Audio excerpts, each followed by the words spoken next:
Hello, everyone.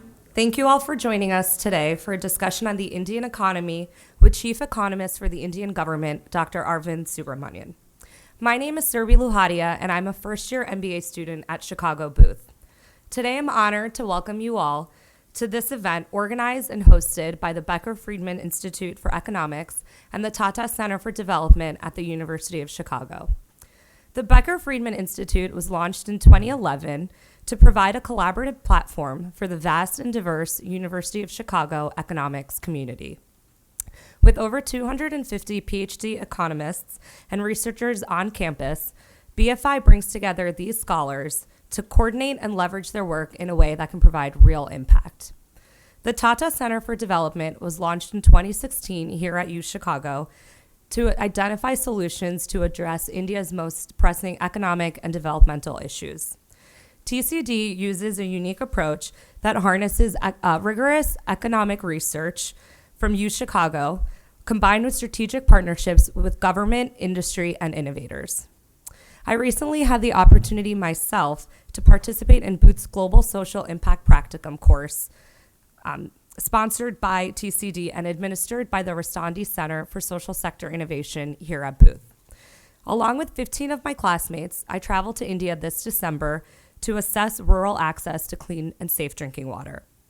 Now shifting gears to our discussion this afternoon. The IMF has estimated the Indian economy will be the world's fastest growing in 2018 and 2019. And although India has made significant strides, much is still to be accomplished as India remains an emerging market. We are delighted to have Dr. Subramanian with us today to discuss some of these challenges and opportunities. Dr. Subramanian has been Chief Economic Advisor to the Government of India since 2014, a post in which he succeeded Booth's very own Professor Raghuram Rajan. Prior, he was Assistant Director of Research at the IMF and has taught at the Harvard University, Kennedy School of Government, and the Johns Hopkins School for Advanced International Studies. Other notable roles include serving as a senior fellow at both the Pearson Institute for Economics and the Center for Global Development. Dr. Subramanian has written many books and has been published in many academic journals, including the American Economic Review and the Oxford Review for Economic Policy, covering topics like growth, trade, development, and aid in India and Africa. In 2011, Foreign Policy magazine named him as one of the world's top 100 global thinkers. Interviewing Dr. Subramanian this afternoon is Milton Friedman Professor in Economics at the Harris School, Michael Greenstone.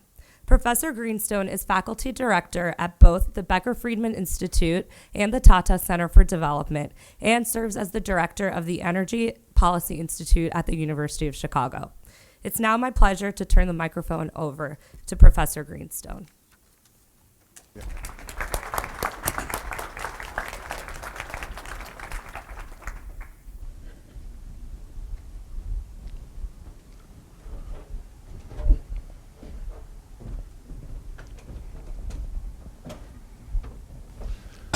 Welcome to our spring weather here in Chicago. Thanks, Michael. I hope you weren't planning to attend a baseball game today. Well, we're really excited to have you here. And I thought one way to maybe begin talking about your experiences in the Indian economy and the global economy was to go back in time. And in 1955, the United States government, the Eisenhower administration, sent Milton Friedman and another economist over to India to provide advice on what India might do in the kind of post-war period to get its economy humming. And Friedman ended up spent a month in India and ended up writing a 13-page memo. And in kind of towards the end of the memo, he writes, there is need for a system that is flexible, detailed direction wastes scarce energies of public servants in enforcing regulations, and of private individuals in trying to evade them. So did Friedman have a sense of what the Indian economy was like prior to 1991? And I wondered if any of those words rang true. I don't think they were necessarily, I don't think Friedman was held up as a hero in India at the time. I think his advice was completely rejected, I think. Yes. Because, as you know, India embarked on this fairly inflexible, centralized model of development, the planning, basically imported from the Soviet Union. I guess one sense in which I think Milton Friedman proved to be, completely accurate and prescient, is the notion that, you have scarce state capacity in the form of public officials and, across the board. Should they be, in charge of, overseeing regulation rather than actually in charge of delivering essential services that the state should provide. If you look back and you look at India and China, at least historically speaking, I think the big difference would be that China very early on, was able to provide basic health, education for virtually everyone, and today, 70 years on, we're still struggling with that. So I think it's that perspective on how do you get the state to deliver some essential services, and then you have the whole overlay of the market on that. I think that's where I think maybe India differed from what Milton Friedman wanted us to do. But what happened in 1991? And if you go back and just look at the data, the growth rate in the Indian economy between, say, 1950 and 1991 was about 4% per year. And then after 1991, it's been maybe a little bit more than 6%. Yeah, actually, just a minor quibble, Michael, is that I think the Indian economy growth-wise took off in 1980, actually. And one of the puzzles which Danny Roderick and I wrote about was that the puzzle was that the growth, started accelerating 1980, even though the big reforms came in 1991. So that's a bit of a puzzle, but broadly, yes, so from 80, 90 onwards, the Indian economy took off, and you could say that after 91, the 91 reforms, in a sense, were trying to implement what Milton Friedman presciently said, 30 years previously. And so what I'm curious, so if it began before the reforms started, to what did you and Danny Roderick attribute that? So what we said was that beginning in 1980, the Indian government started moving towards pro-business reform. They didn't do pro-market reforms, which is what Milton Friedman would have asked us to do. Yeah. For example, we made licensing. India had this, I don't know how many of you know, one of the things that India was famous for was what was called the license control, permit license control Raj, that almost every activity, including industrial activity, you needed a permission from the government. And the Indian government started slowly dismantling that in 1980, but dismantling it in a way that didn't throw it open to competition, but made it easier for incumbents to kind of come in. If you're in the market, you get easier access to inputs, to foreign exchange, and so on. So we call that pro-business rather than pro-market reform. And that's when the things started taking off. What do you think the genesis of those licenses are? Actually, that's a topic that is kind of gaining momentum in the U.S. now, that there's too much occupational licensing, and to be a hairdresser, that people come up with these kind of fantastical examples, some of which I'm sure are true. So the origin of this, of course, is that, look, it's a historical thing, and we can go into it, but basically, the early Indian politicians, were very enamored of the Soviet model of complete state control. However, we lived in a kind of, we also embraced democratic politics. So you couldn't have completely. So the kind of halfway house was this mixed economy where the state controlled what was called the commanding heights, infrastructure, all the infrastructure sectors. And then in other parts of the economy, they allowed the private sector to come in, but under highly regulated conditions, which was the entry was mainly huge, and that's what licensing was all about. So it was a way of trying to marry a pure statist centralized model with something that had, that was a concession to democratic politics and some private enterprise. And when entry is restricted, that usually means that the guys who actually get to enter the market make off like bandits, basically. And yes, we had that. But then, in order to prevent that, we had this whole panoply of laws and regulations, which actually Chiang Tai has worked upon now, which made sure that nobody got very big. So on the one hand, incumbents did well, Yeah. but in order to prevent them from getting all these rents, we had what's called the Monopoly and Restrictive Trade Practices Act, and a lot of incentives that penalized becoming big and incentivized remaining small. Yeah. And that's how the economy worked. So it was really in terms of intervention in the economy pre-91, it was you needed a really inventive imagination to cook up the kind of things we had. Yeah. And so then obviously it's not hard to pick at, well, I could just remove this piece, maybe the entry part, but not the monopoly part, or I could remove the monopoly part, but like, No, but why is it so hard? I found that across the world, it can be so hard to rip the Band-Aid off all at once. It's hard. It's really hard. Michael, you know this better than anything. It's so hard to get rid of entitlements anywhere in the world, right? And pro-competition reforms basically means incumbents get challenged, and that's kind of the Chicago insight in many ways, right? But then it was easy to do that in '91 because we had a crisis, right? And there's a very famous story of the Prime Minister, Mr. Narasimha Rao, because we were still enthralled to Soviet planning and socialism, and when he was contemplating these reforms, I think all the people said, this is anti-socialist, how can you do this, betrayal of our socialist ideals. He just sat there and said, do you have an alternative? That's it. And so I think the crisis really helped, push through those reforms. Yeah, I've often found that plan always beats no plan. Exactly. Okay, now if we look to today, so those reforms took place and growth increased. Things are, much more optimistic. Per capita income is almost $2,000 per person. It is true that there's still about 300 million people who live below, say, the World Bank poverty line.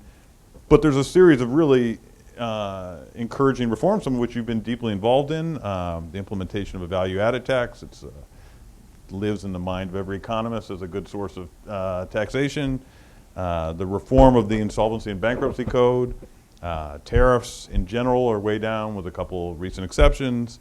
But then at the same time, there are still vestiges that, I guess we're almost 25 years later. In an area that I work on, I think electricity is often considered a right. People don't feel like it's something you have to pay for. Official labor markets remain heavily regulated. We dug up, the government owns 15 luxury hotels. I don't know what that is. It owns an airline that I traveled on last night. Yeah. 27 government-controlled banks account for about 70% of the Indian banking system. So, is the glass half full? Is it half empty? How do you think? See, I think first of all, some perspective which you nicely gave. I think India's per capita GDP in purchasing power parity terms is $6,000. Sorry. And that's it's an incredible accomplishment. It's a great accomplishment, and but then just to set that in perspective, I think that let's say the United States would be something like $55,000 to $60,000. So we're still 1/10 of our way at the frontier. So still a long way to go. I think poverty has been reduced quite substantially. The other very encouraging sign, which I think people don't know enough about, is that there's been a lot of social churn in India. And for example, what used to be called the untouchables, the Dalits, for example, there's been a lot of progress in terms of not just their economic situation, but also their social situation. So a lot of churn and so on. And also, I think it's important to remember that people forget that if you compare India and China, China has grown, let's say, at about 9 to 10% now for 40 years. Yeah. We've grown at about 6.5% for 40 years, which is, I think for a democracy, that's not a mean achievement. Because in the post-war period, few democracies have grown as fast as we have for as long a period of time. So I think considerable accomplishments, but as you say, lots left to be done. I think in the last 2 or 3 years, you mentioned the 2 or 3 big reforms that we had. One is the goods, what we call the goods and services tax. It's So basi- let me interrupt. You used to live in Washington. How many times per year is there a white paper put out in Washington saying that there should be a value-added tax? I in know the US? exactly. I think apart from Saudi Arabia and the United States, almost every country has a value-added Yeah, tax. yeah. So you're in good company, Michael. Yeah. So We're doing our best. but I don't want to carry on. But the goods and services tax, I mean, as a political accomplishment, as an administrative accomplishment, as a feat of technology, is truly incredible. Yeah. Essentially, 29 plus 130 countries, mini countries, came together, gave up their sovereignty to levy taxes, and then decided to pool sovereignty. It's quite an incredible achievement. It's still a work in progress. I mean, we're working towards simplifying it. It's stabilizing, but that's, I think, a great accomplishment. But I want to focus on the second one you mentioned, because it has a lot to do with some of the themes that you raised earlier. The way I like to think of India over the last about 40 years is that, and I'm going to give you a glib one-liner and then elaborate. I think that, we spoke about the license permit control Raj. There were huge restrictions on entry, whether into firms, foreign trade, FDI, licensing, everything was, kind of controlled. Over the last 30 years, we've dismantled that, especially after the 91 reforms. But I think what is still very, very, very difficult in India is exit. So I say that we went from socialism with no entry to capitalism with little exit, with no exit. Yeah. And what the bankruptcy code is now doing is finally providing a legal framework for exit. Because the biggest challenge, in some ways, the macro challenge facing the Indian economy today is in some ways the aftermath of what happened in the 2000s boom. There was a lot of lending by the public sector banks to private companies, especially in infrastructure. Mm-hmm. And then, of course, a lot of it has gone sour. For about 7-8 years now, we're struggling with the fact that corporates have too much debt and banks have the counterpart, bad assets. Yeah. And we've found it very difficult to get out of this. What the bankruptcy code we've enacted is to actually finally provide a mechanism for this to start getting cleared up. Mm-hmm. And it's just begun. A batch of 12 big firms are in the resolution process, and I'm hopeful that. And what's the length? So one complaint about the Indian legal system is that these things can take an extraordinarily long time. Exactly. What is the target? Yeah. So what this law has done has just come up with very stiff deadlines for every stage of the resolution process, and if you don't meet that, it goes into liquidation. That's it. So I think that's exactly why this law was framed, because of the inordinate delays in the legal justice system. And we're actually seeing a situation where 1, 2, 3 of these companies that have gone into resolution, it's working itself out. And essentially we need to clean up the balance sheet of the corp in order for, private investment has until recently has been stuck for a long time. Yeah. And I think with this, we can clean up the balance sheet and come back in. Remember, it took Japan 20 years to clean up its balance sheets. The US did it very quickly, but for many, many countries, it's taken a long time. Well, as you know, our president is a big believer in bankruptcy. So, now, one thing I just want to come to. So, when I talk to my graduate students, I always try and make very clear that there's no room for feelings in economic analysis. But I think in the real world, feelings matter a lot. I think feelings are everything in policy making. Yeah. And so I wondered if you could talk about that, because I know you've written that in India, the private sector and capitalism generally evoke feelings of deep ambivalence. So you just described movements in one particular direction, but ambivalence implies that there's countercurrents. And yeah, you see, I think that just to take up this whole bankruptcy problem that we have, I think what happened was, as I said, the public sector banks lent to the private sector companies. And many of these loans went sour, right? Now, what would happen in the United States is you go into Chapter 11 and it comes. The problem in India is that any notion that the private sector kind of gets away cheaply, that suspicion is enough to kill policy. So exit has been very difficult because of this general kind of feeling. We call this in India suit boot. That is the rich guys. Yeah. Any notion that these guys are going to get away, cheap, just completely kills policy. And so it's the ambivalence we have is because private capital in India isn't trusted. It isn't trusted because it was midwifed in this era of socialism. So there's always a suspicion that the private sector guys who've done well are the guys who had connections with government. Yeah. So we call this crony socialism or crony capitalism, whatever, right? So now today, bankruptcies, resolution is very difficult because, if you say get a haircut of 50%, which, they have to take a haircut, and say why 50%, why is it so much? And that suspicion is really very, very kind of almost like a pall hanging over. I was in the Obama White House in the first year of the Obama administration, and it was so complicated trying to manage there was many people who really just wanted to put the bankers up on a wall. Exactly. And yet at the same time the bankers had to be part of the solution. Right. And exactly. Trying to find the sweet spot between I don't know exactly. That's of course many would say that no banker went to jail, and that's why we are in the United States. But that is the problem, right? I mean, see, on the one hand, in the political process, there is a demand for accountability, even retribution, right? But we know that if you overdo not that, just for proper incentives down the line, but sometimes exactly, for retribution. Exactly. Right? But it's also good incentives down the line. Yeah. But it's also to prevent moral hazard going forward. But I think that if you overdo that, you can actually chill investment and kill entrepreneurship. And so how you draw that balance is actually very, very tricky in the political process. It's slightly.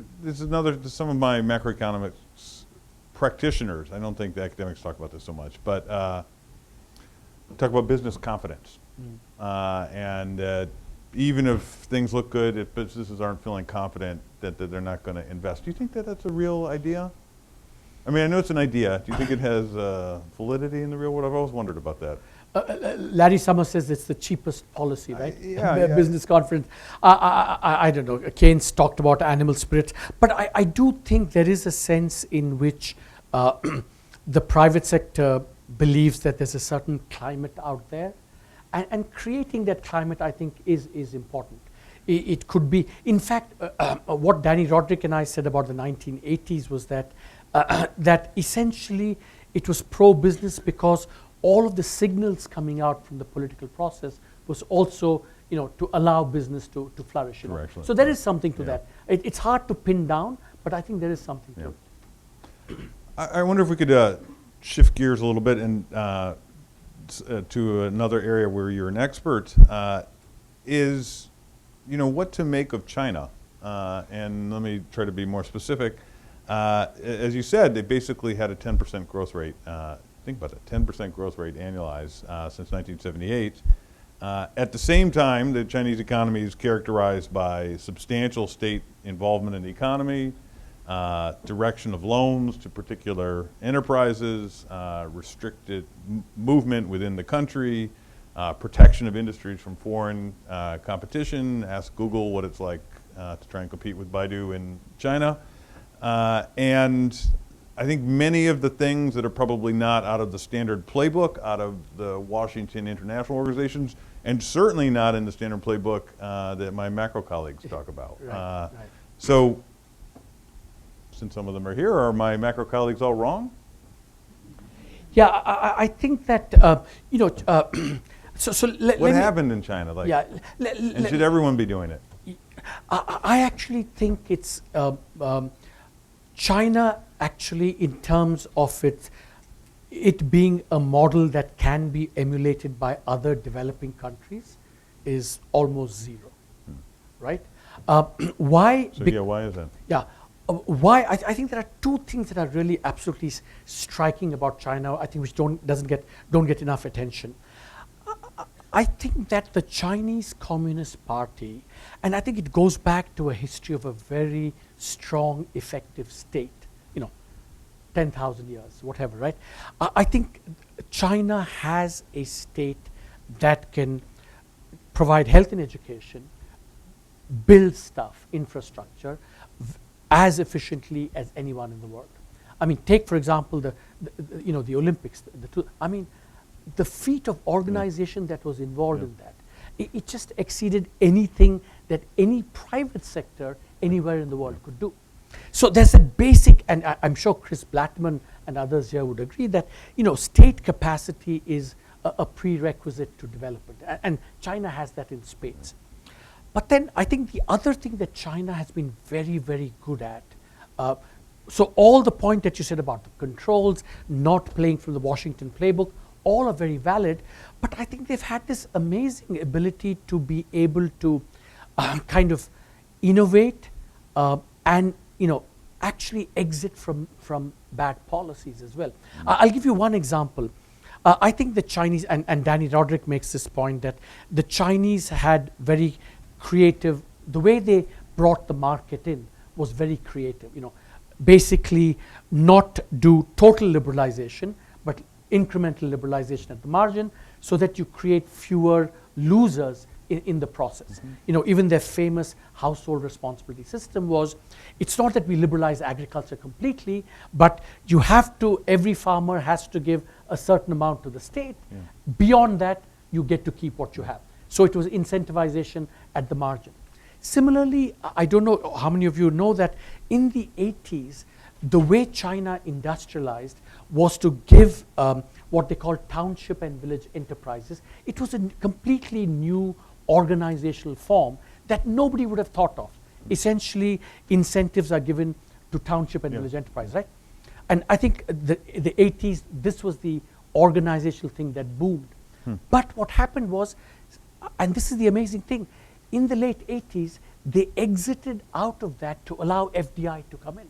So constantly they're able to, for example, the provinces compete with each other now. So this ability to kind of, create competition, to innovate, and then, to learn from it, because there's something, on the one hand, it's a huge centralized state that's very good at certain things, but it's also quite nimble at certain things. So I think this is how they pull, and I don't think any other developing country in the world can pull off this like China does. And so what is it? Is it that interest groups can't form? They can't use the voting booth to muck up the progress or something? So firstly, there's no kind of democracy tax like we have, and I can talk about the democracy tax in India, but I also think there is a streak in China, merit-based. There's a certain kind of merit, a kind of celebration of merit, a worship of merit, and pragmatism that allows the leadership to say, well,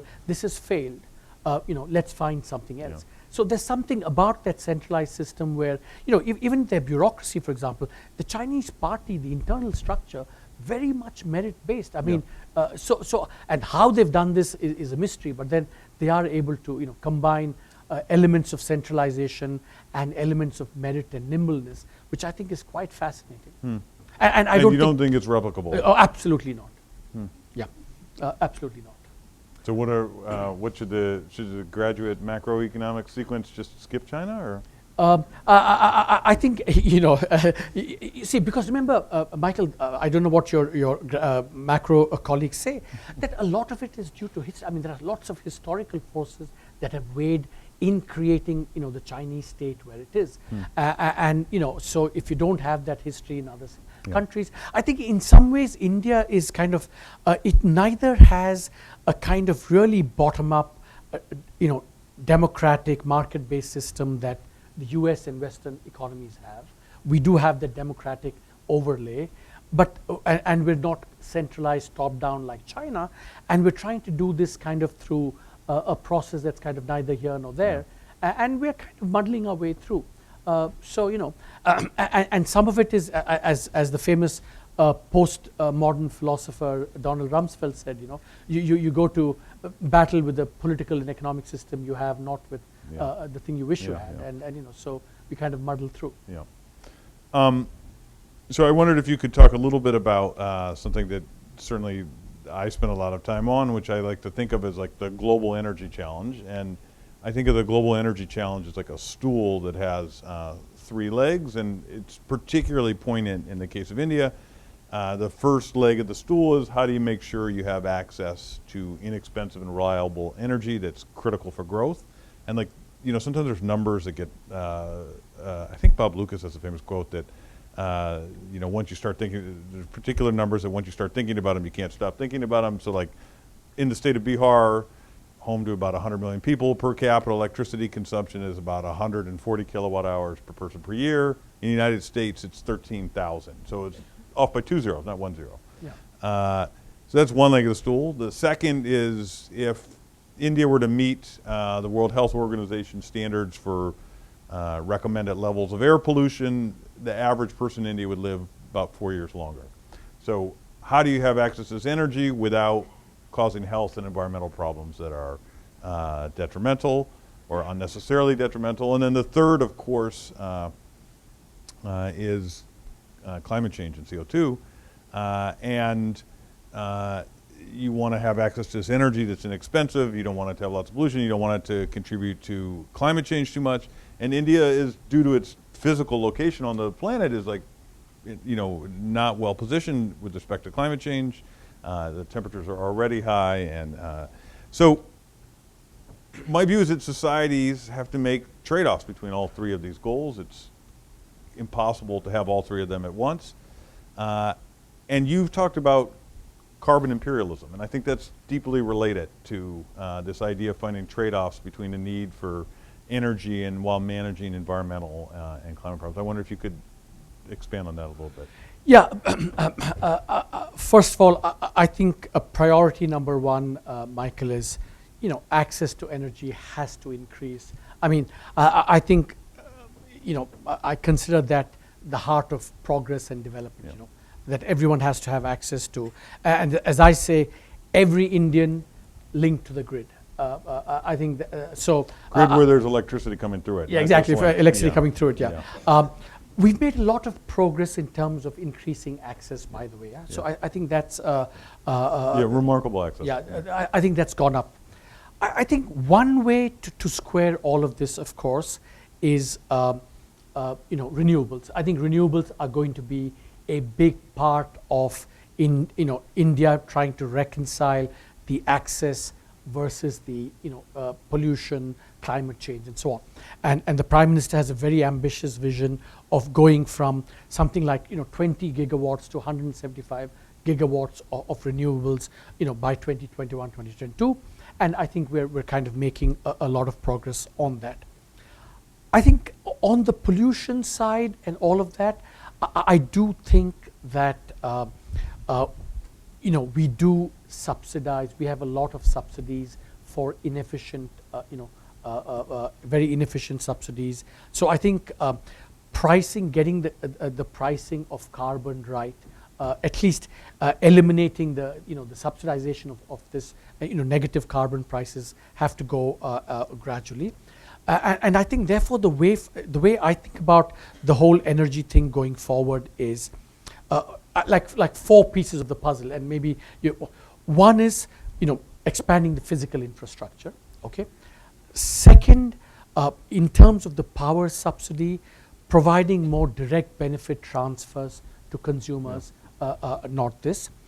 Third, more. So do you want to just expand on that? Not everyone might know what a direct. It's a very important idea. Which you've been it's an important idea, big leader on. Which is that in India we provide a lot of subsidies for fertilizers, for food, and for power. So the idea would be that instead of giving these subsidies, which distorts and leads to overconsumption of fossil fuels, you take away the subsidy and instead provide direct cash transfers, which protects the consumer in terms of his income or her income, but eliminates the bad incentives created by pricing energy too cheaply. So I think that's a very important thing, and more states are beginning to do that. The third piece, of course, is renewables, which I think should happen, is happening, especially with I'm hoping that battery storage costs will come down. All of that will happen, and the final piece of the puzzle, which is something that I'm very keen on, is I think we need, because let's be clear about one thing. I think everyone should be clear about one thing, is that over the next 15, 20 years, or even 25 years, India will continue to use a lot of coal. There's no way out of it. There's no way around it. So I think we need an expanded global effort to try and make coal greener and cleaner as well. So I think that has to be part of the international commitment to that. Just to give you one example, if you probably know this, the state-of-the-art coal-fired plants, the super, ultra, whatever that the Japanese use, you can't use Indian coal with that. So why don't we get more R&D, for example, to ensure that Indian coal and efficiency goes up enormously by that. So I think lots of pieces of the puzzle, and I think that if you can kind of try and bring it all together.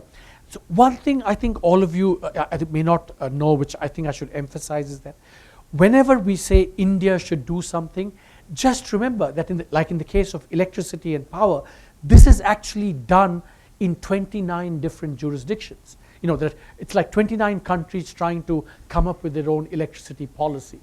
So to say that India should do it, I think understates what the problems are. It's really 29 different states. I mean, there are pluses and minuses. That the fact that you have 29 different jurisdictions means that there's scope for innovation, there's scope for learning by doing, and there's scope for competition between them as well. But it does create its own set of challenges.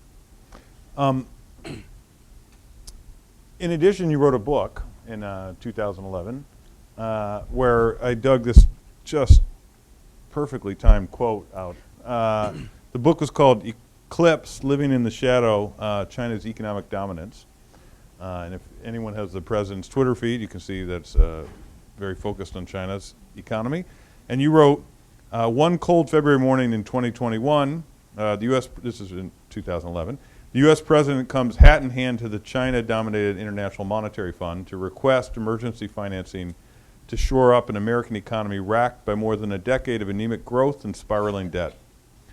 In exchange, the Chinese demand and receive the withdrawal of American naval bases from the Pacific and an onerous restructuring of the U.S. budget. Do you want to update that? We're 7 years. And let's just stipulate predictions are hard, and 10-year out predictions are hard. Yeah, 10-year. See, I think that in 2011, when lots of people were talking about the rise of China and so on, but then I didn't think that this would be proved so right so quickly, but in somewhat unpredictable ways. Nobody foresaw what would happen in the United States and so on. But I do think that we are moving to this world where you have essentially what people call the G0 world, where you have a kind of a status quo superpower that no longer has the ability or the inclination to lead, and you have on the other side a China that, has limitations on how much leadership it can provide. For example, a true global leader would open its markets much more. After all, the United States created this post-war system. So I think less important than the fact that these predictions have come right. I certainly hope that the United States will not have to go to the IMF for an emergency loan in 2021. Although I don't know, with this budget expansion and the budget deficit and debts as far as the eye can see, could potentially make the US quite vulnerable. But I think what is much more important is what happens to the international system around the world. This open post-war system that we had, which, by the way, I think, the important thing for countries like India is that we, China and India have been big beneficiaries of this open international global system. China could not have grown without, it was 20-25% export growth, could not have happened without an open system. Similarly, Indian software export growth of about 25% during the boom cannot happen without an open world economy. So I think essentially, as a comeback, all of us have to think much more hard about how do we keep that thing, which I think provided so much benefits, How do you sustain that? In the face of, all these, the populism, the nativism, the inequality. I really think that. So in some ways, coming back to the question, what is the model for development? I don't know what at this stage. It's not the U.S. model. It's not the Chinese model. What is the model for development is kind of up in the air now. And what do you think India's role is in managing this transition as China seems to be becoming more and more ascendant? And India is obviously in population, it's approximately as large as China, and obviously much larger than the United States. I was given, it's a long story, but I was given a briefing by a current administration official for on some review board. And this person was just very stuck on the idea that there were about 4 times as many Chinese people as there are US people. And it was a little hard to get them off that. But so like India's obviously going to have a big role in the rest of the century. What should India be doing? See, look, I think first we have to be grounded in the hard facts. The hard facts are that India's per capita GDP is still not, we're still not, a kind of economic power that can kind of, provide or substitute for the US or China. We're still not there. We'll get there, I think, in 15, 20 years, but we're not there now. However, I do think that perhaps this is a moment for countries like India, middle-sized countries like India, Brazil, Mexico, Canada, UK, whatever, to come together, kind of a coalition of the middling powers, as it were, to come together and in some sense that's what you're seeing, whether it's the TPP minus the United States, for example, right? I think there is a sense in which the rest of the world can come together, and India can play a very useful contribution there. I mean, at this stage, India cannot lead, because it just doesn't have the economic heft. But I think there's a lot of scope for, interesting, creative coalition building to support the global system. So I have one more question. I know there's a lot of people who want to ask questions in the audience, but I wondered your perspective. So as I mentioned, I worked in government for 1 year, and what I found very difficult trying to manage, like, well, we know something from economics, and that might not always be, people might not be standing up, clapping, waiting to hear it inside the political world. And there's a great challenge between trying to insert the things we think we understand from economics into the policy process. And you wrote the job of an economic advisor is something called the Dracula effort. Shed sunlight on the problem, and maybe there will be change. Yeah, so how have you managed that? And I will say the great risk I found is if you're not attuned to it, they'll just turn the volume off and they won't listen anymore. Right. See, firstly, I think that there's huge scope for economists and technocrats to kind of insinuate themselves into the policy process. I think that Robert Solow has this great expression that economists. Maybe 90% of their job is to be intellectual sanitation workers, which is basically to flush out bad ideas. And I think you do. I think you do get. It doesn't help our reputation. Yeah, sorry. It does not help our reputation. It doesn't help reputation, but I think it's. But also, I think there is especially in a country like India, where there are so many kind of distortions, right? A lot of what you have to do, perhaps, is just the power of simple data, simple facts, putting that on the table. I think that I found, don't have to do complicated RCTs, whatever. Just present simple facts to policymakers. Yeah. And I think, it's very difficult to ignore the power of a good chart or a good argument, in policy making. Yeah. So there's a lot of scope, but I think there's also, I think we have to be fairly humble about how we go about this. Yeah. Building coalition, building teams within government is also a big part of it. Working with people is a big part of it. But I just think that there's just enormous scope for good, simple, intelligent analysis to both to promote good ideas and to flush out bad ideas. I think it's a huge scope. And you know, I've come, you know, these last 3.5 years, I have, if anything, been convinced that far from economists not having a role, I think they have a very important role to play. You know, I found that too, that there's an enormous difference between the theory of a number and actually having the number. Yeah. And having the number can, if presented appropriately, wield great power. Exactly. And simple numbers, you know. Yeah. That's, I think the power of simple numbers is just amazing. And since we probably have some future government advisors in the room, like, what are the missteps people can make as being the technocrat? Yeah, I think the misstep, a couple of missteps are, one, that you know, you cannot go in with a sense that you know more than people inside. I think that you have to have, you know, yes, you have some skills and some knowledge, but so do all those people in government. I mean, I have fantastic colleagues in government, you know, super smart, super, you know, and much more, you know, familiar with the way things work. So I think you have to go in with a sense of this, you know, genuine humility, that you bring something, but you also lack something. I think that's very important. The other thing I do feel is that, especially if you come from the outside like I have, you need to actually work with the bureaucracy, with people at all levels, from the very top to the very bottom, and you know. So I think that's. But you know, to all those who want to go back and serve the country, I think, you know, you should consider it very actively, because the rewards are enormous, absolutely enormous.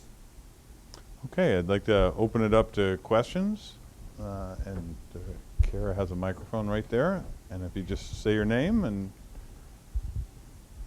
Hi, Dr. Subramanian. I'm Adarsh Kumar. I'm a third year here. Thank you so much for coming down to Chicago today.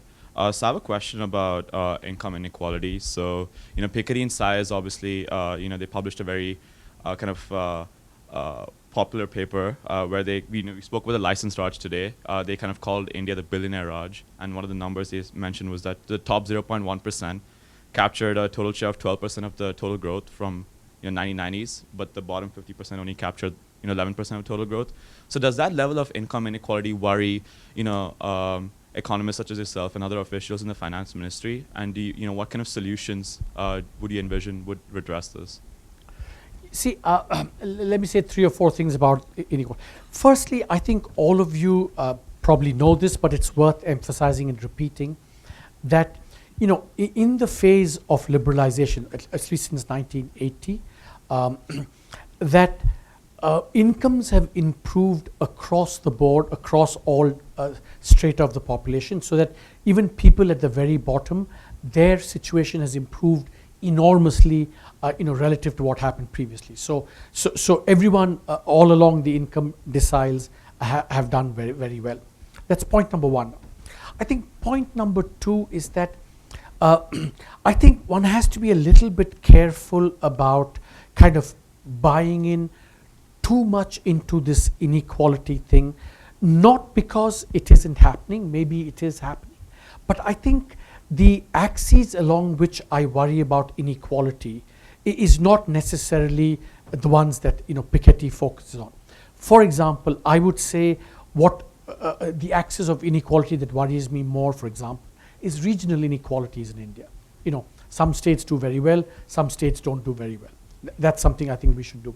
And one of the things about India in the last 30, 40 years is that, you know, in China in the last 25 years, within China there was convergence. You know, the poorer provinces became richer, but in India that hasn't happened to the same extent. So that's a bit worrying. The other thing that worries me is also, you know, the kind of disparities that can develop along the social cleavages. You know, if for example some communities consistently get left behind, that would worry me a lot in India. So absolutely inequality is a challenge, but I don't think we should view it just in these, you know, Piketty terms of, you know, some people getting very rich, although that's important too. Now, I mean, we can I can talk on and on about what needs to be done, but I think if I were to single one thing, I think that human capital, especially, you know, building, giving everyone, every Indian citizen basic health and basic education. I think that's, and we've not done as well on that over the last 70 years as we should have. If you take learning outcomes in India, in schools, the Pratham thing, it's still, quite, there's a lot of scope for improvement. So I think what the Chinese did way back, and what most countries in, what I call the late convergers, still struggling with human capital. So I think I would focus on human capital development, both health and education. Nancy Stokey. I'm Nancy Stokey from the Economics Department. I want to ask you two questions that both have to do with economic growth. One is we know that some of the East Asian countries that have had economic miracles, in those countries, international trade was a big part of their growth. You mentioned China, but the same was true in Taiwan and Hong Kong, Korea. So I was wondering if you could talk a little bit more explicitly about the role that you see for international trade and foreign direct investment in India. And the other question is related, but a little bit, and that is that if we look at, say, Korea, Taiwan, and China, they both had spectacular growth under, completely non-democratic regimes. Yeah. Korea and Taiwan were not democracies during their periods of rapid growth. And if you could talk a little bit more about what you think are the specific problems of, becoming a growth miracle as a democracy. Yeah. Both terrific questions. So on the first, I think it's forgotten that, India between, say, 2002 and 2012 grew at almost 9 to 9.5%, almost for a decade. And that period was associated with 20 to 25% annual dollar growth of goods and services. So therefore, my view is unambiguous that if India has to grow at 8 to 10%, which convergence gives us the scope to do, we will have to have exports of that margin, of that magnitude. What may be different in India's case is that we don't do that kind of accessing global markets in manufacturing necessarily, because we haven't done as well, but perhaps in services is where we could capture similar rates of growth. Just to give you some orders of magnitude, our services export growth is almost our manufacturing export growth. So the notion that India can post all this without the kind of growth rates that the East Asians posted, I think is just complete fantasy, and therefore we need to do that.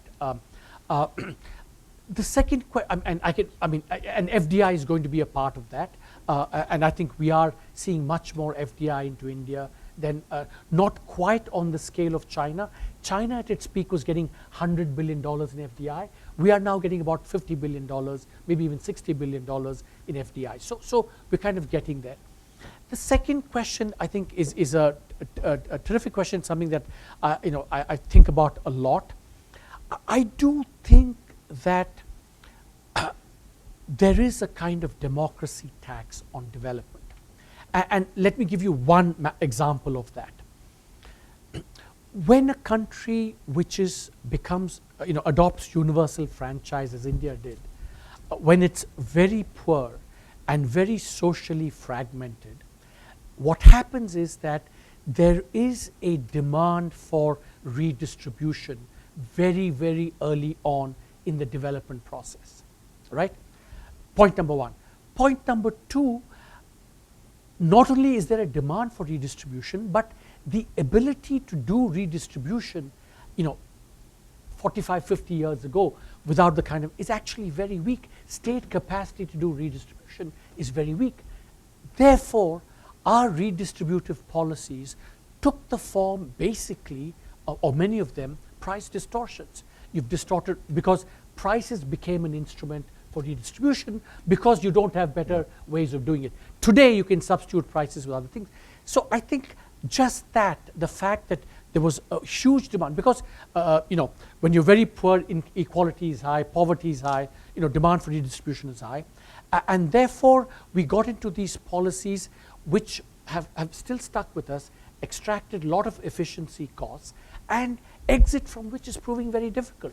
So it's not that you can kind of do this and then get it out at some stage in development. So I think that's been a big part of India's problem, and I think we're still paying the price for it. And I think now with technology, with the ability to do income transfers more easily, I think we have a better way of hoping to get out of that. I think I've read you think that there could be a meaningful universal basic income that would be budget neutral if you got rid of 950 different subsidy programs? Yeah, I think this is just at the center. As I said, the states have their own programs as well. Yeah. So if we could even substitute some of those distortionary policies with direct income transfers, I think we should be. But I do think that there is a kind of not just a democracy tax, but a poor democracy tax on development. Okay.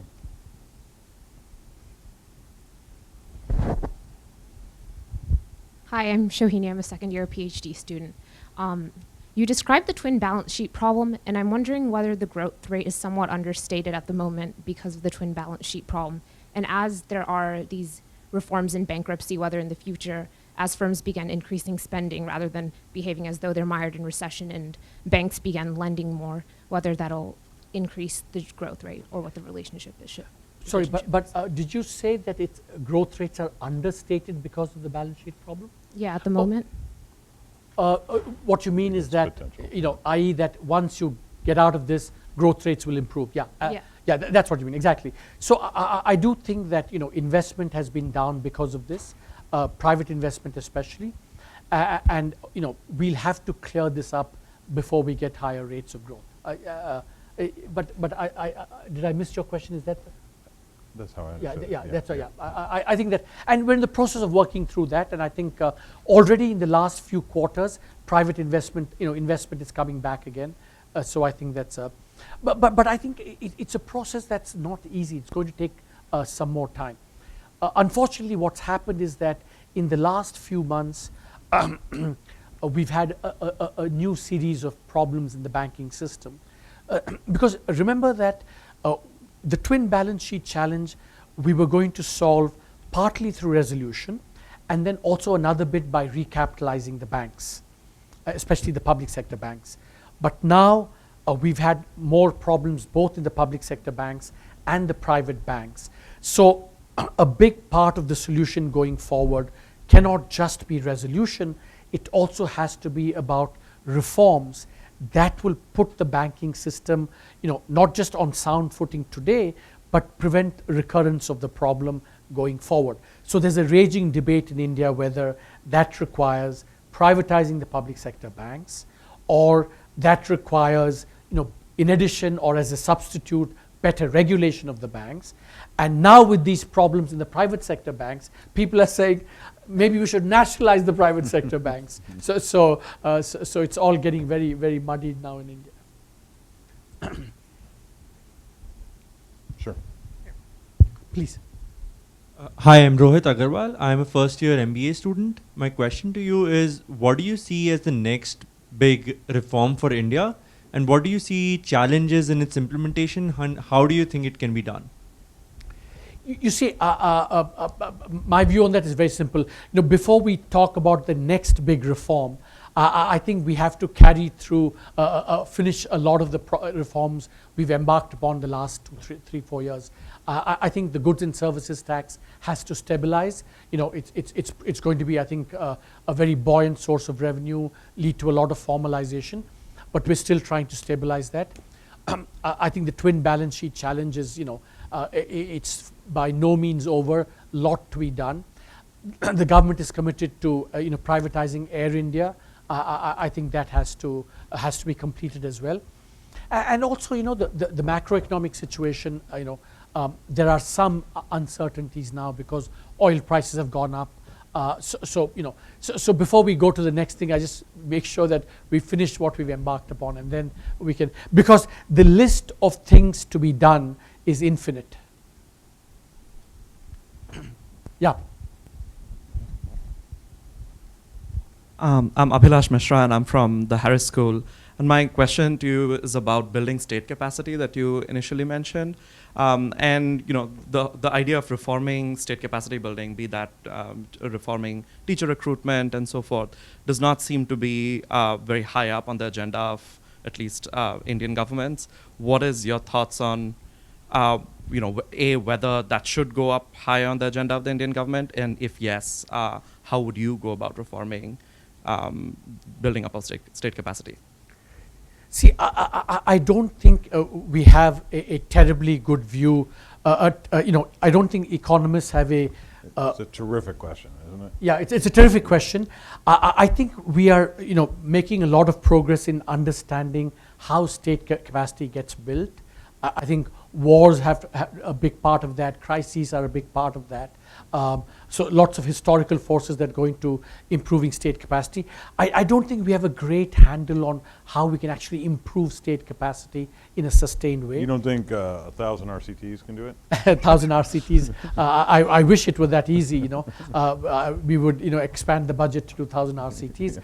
But I do think that one way in which I think this government, especially the Prime Minister, is very keen on this, is to bring much more technology into this process. I think that's a meaningful way forward. Whether it's e-governance, supposing you put everything up on the website in terms of procurement, all of that stuff, right? Michael, you were talking about just putting up all this pollution stuff online. So I think using technology for direct benefit transfers. In India we have this massive agenda which we call JAM, which is financial inclusion, biometric identification, and mobile technology. Bringing these three together as a way of improving state capacity. For example, if we can deliver essential services, even subsidies, with less leakage than currently, that's a huge improvement in state capacity. And to some extent that's happening. So I think that it's really, I think state capacity brings to mind Max Weber's, it's about the slow boring of hard boards, no magic solutions, no 1,000 RCTs. You just have to keep working on it. I think there is a sense in which you can opportunistically improve. If you have a crisis, I think you can do stuff which you can't do otherwise. And in India, remember, I come back to the point that we call this a process of competitive federalism. That if one state does something well in terms of state capacity, I think that there's both a kind of model effect that others can emulate. No, that's a little bit the 1,000 RCTs. Yeah, I mean, it's Just to defend the 1,000 yeah, RCTs. it's a variation on that. But the difference is that, Michael, the RCT shows it potentially can be done, as opposed to competitive, which actually shows that things are being done. So that's the difference. But I think those are ways in which I think you can push. But state capacity, I think, is, if I may have a dig at Chicago, I think Chicago emphasized incentives a lot, but capacity, I think it didn't emphasize enough, Michael. This is my, if I may. Yeah, okay, so then let me just claw back at you a little bit. Yeah, okay. So, because I was on the faculty at MIT for a dozen years. So Sure. a technological solution is a solution to everything. Yeah, but, but it always failed to get that the incentives mattered, and that the guys who were interacting with technology, if you didn't have their incentives aligned right, I think, of course, you could have the best biometric system. And true, but you need both. But I think that that's a big technology can also. But yeah, state capacity, it's a black box. Yeah, and absolutely. we don't know what to do with it. Okay, I think we have time for the last question. Thank you, Dr. Subramanian. I'm Sukumar Tanawala. I'm an alum of the Booth School. Very excellent program so far, questions and talk.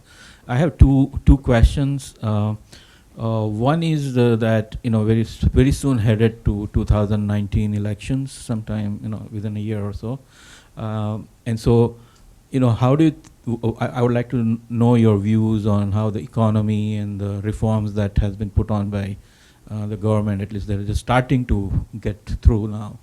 will affect the election, and not only the results, that I'm not asking you, but the whole environment, because once the election comes and a lot of emotionalism comes, and the rationality kind of takes a backstage. That's number one. And then number two is, can you kind of give your views on the pros and cons of demonetization? I mean, where the currency was. So I was going to say, in response to the first question, that I've learned from an illustrious inhabitant of this building that politics is above my pay grade. But the second question leads me to the same answer, that an illustrious inhabitant of this building is much better placed than me to answer that question. I think, let me just say that, it's a critical year. I think that we're going to see a lot of interesting things happening this year. But I do think that, if all pre-election years are difficult all over the world, and we're going to have our share of that. But I think if we can, keep the economy humming along, I think that would be very important, I think. I'd like to ask everyone to join me in thanking Arvind for taking time out of his busy schedule. It's just terrific to have you here, and you're always welcome back. Thank you.